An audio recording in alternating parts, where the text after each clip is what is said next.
চলে যায় সেই তার কাজের জায়গাটা তো অপূরণীয় ক্ষতি হয়।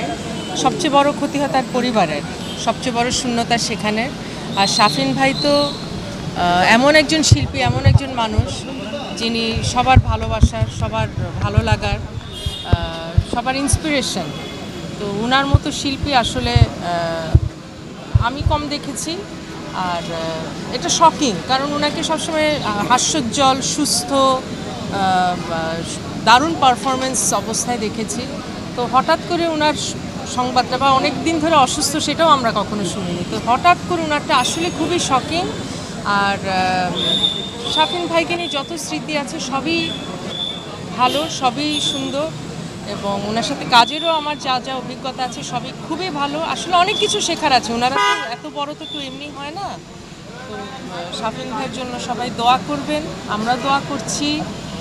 এখন শেষ দেখা দেখলাম আজকে, এভাবে দেখব এটা তো আসলেই ভাবার মতো না। অনেকে জানে, অনেকে জানে না। আমাদের একই সাথে আমাদের যখন প্রথম একসাথে সিডি বের হলো, ইভেন তার বিয়েতেও আমি উপস্থিত ছিলাম।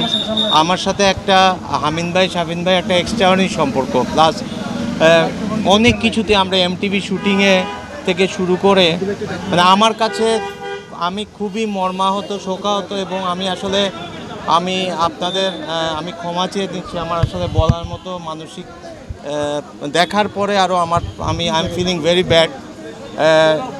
শাফিন আহমেদ চিরজীবন, যতদিন বাংলা গান থাকবে এই বাংলাদেশের বাইরে পৃথিবী বিশ্বব্যাপী তার অস্তিত্ব, তার গান বেঁচে থাকবে। বাংলা গানের তার শ্রোতাদের মধ্যে এটাই আমার কামনা। শাফিন ভাই পার্সোনালি আমার খুবই পছন্দের একজন গায়ক এবং মানুষ ছিলেন। আমি ওনার সাথে 3টা গান করেছি আমার যতটুকু মনে পড়ে। 2007 সালের দিকে প্রাচীর একটা অ্যালবাম ছিল, সেই অ্যালবামে রেজ রেকর্ডস থেকে বেরিয়েছে আমার লেখা 2টা গান ছিল। একটা হচ্ছে মেঘের মেয়ে, আরটা ছিল ভালোবাসা। আর সর্বশেষ 5-6 বছর আগে শাফিন ভাইয়ের সুরে একটা গান লিখেছি ভালোবাসার জানালায়, এটা জি সিরিজ থেকে এসেছে। 3টা গানই ইউটিউবে বা শাফিন ভাইয়ের চ্যানেলে আছে। তো কাজের জায়গা থেকে তো শাফিন ভাই কত বড় মানুষ সেটা সবাই জানে। উনি ব্যান্ড করেছে, ব্যান্ডে যেমন তিনি সাকসেস, তেমন হচ্ছে তিনি সলো ক্যারিয়ারেও দুর্দান্ত রকম সফল ছিলেন।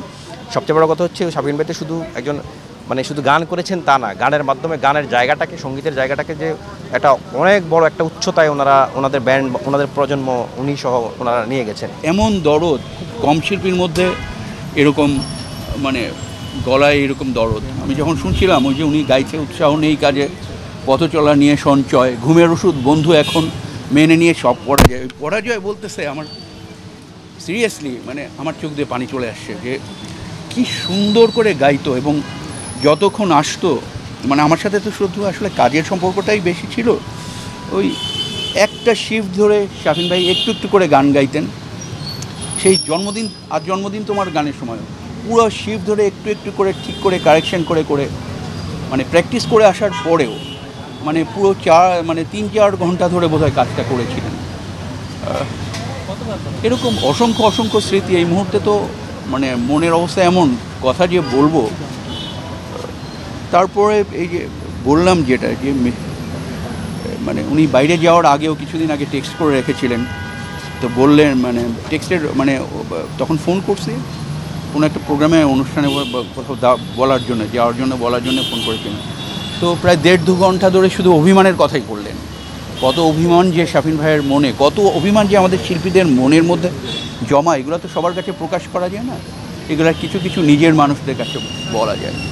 তো যাই হোক, এখন যেটা চাই যে সবাই শাফিন ভাইয়ের জন্যে আপনার সবার প্রার্থনায় শাফিন ভাইকে রাখবেন। শাফিন ভাই চলে যাওয়াটা ইন্ডাস্ট্রির জন্য অপূরণীয় ক্ষতি, কারণ ওনার মতো একজন মিউজিশিয়ান, উনি সব দিকে পারদর্শী ছিলেন। উনি একাধারে বাজাতেন, একাধারে গাইতেন। তো ওনার মতো একটা মানুষ চলে যাওয়া আমাদের জন্য খুবই দুঃখজনক, কারণ উনি ছিল বাংলাদেশের আমাদের এই যে ব্যান্ড গানের যুদ্ধের একজন অগ্রজ মানুষ ছিলেন, এবং উনি ফ্যান্টাস্টিক পারফর্মার ছিলেন, ফার্স্ট সময় গান গাইতেন, আমাদের আইডিয়াল ছিলেন। তো ওনার শূন্যস্থান পূরণ কখনোই হয় না কারো শূন্যস্থান পূরণ কখনো।